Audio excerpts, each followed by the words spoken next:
Adunay duha ka persons of interest ang Kabacan Municipal Police Station nga responsable sa paglabay og Granada sa ilang patrol car Biyernes sa GABII. Busa nagpadayon ang hot pursuit operation sa mga pulis. Usa niini giingong kanhi PRISO. Duha ang nasamdan sa pagbusikad nga giila sa mga pulis nga sila Toto Abdul Sangkupan, 51 anyos, miyembro sa BIPAT og balut vendor nga si Aaron J. Tanggonan, 18 anyos. Swerte kay walay nasamdan sa mga pulis nga sakay sa patrol car og wala sa kini masunog bisan pa og naigo ang fuel tank sa sakyanan. While nagakandak og checkpoint ang ato ang tropa sa kapulisan dinhi sa Kabacan, adunay usa ka motor nga niagi nisulod dinhi sa area sa Kayaga og samtang gipara kini ni pabulhot sa iyang motor.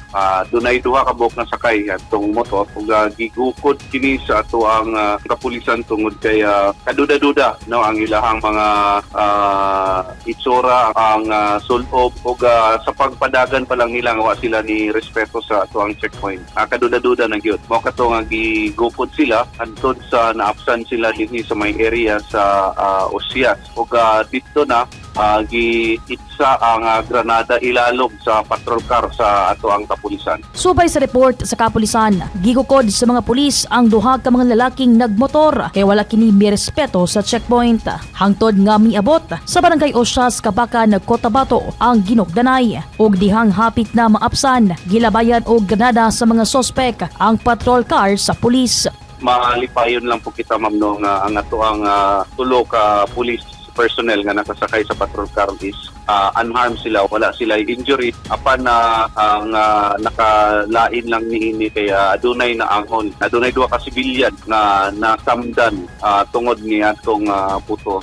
Declare na sila nga safety kaya gagmay ra ilang samad ang isa dinhi sa ibabaw sa wala nga tiko ug ang isa dinhi sa iyang pulso banda pero safety na kini ug aduna po idaplis nga samad sa iyang ulo ug gi-x-ray na po kini kagabi pa. Nasubay na hinuon sa mga pulis ang dalan sa mga sospetsado. Gipahupay usab sa mga otoridad ang katawhan nga dili angay mabalakas sa nahitabo. Sa katawhan din sa Kabacan, ayaw ka mong kalisang, ayaw ka mong kahadlok. Kaya ang inyong kapulisan, anaalang gyapon andam mo serbisyo. Bisan pag adunay mga iyon ani nga insidente, kini usa ka hagit lamang sa ato ang kapulisan, sa ato ang security forces. Mao kana nga kung mamahimo ato alang gyapong padayon nga panawagan na kung pwede magtinabangay kita ang mga sibilyan kung pwede ang ato ang constituents, ang ato ang Kabaqueños, kung pwede lang makig-uyon kita, tabangan nato ato ang kapulisan. Kung aduna kita'y makita nga kaduda-duda or kung aduna may insidente nga nahitabo sa inyong lugar, palihog lang i-report dayon sa ato ang kapulisan at na matagaan na ito kinig aksyon. Sa pagkakaroon, mas gipahugtan pa sa kapulisan ang pagbantay sa seguridad sa Kabacan ug nag-request na usab sila og dugang nga mga personahe sa kasundaluhan nga muabag kanila.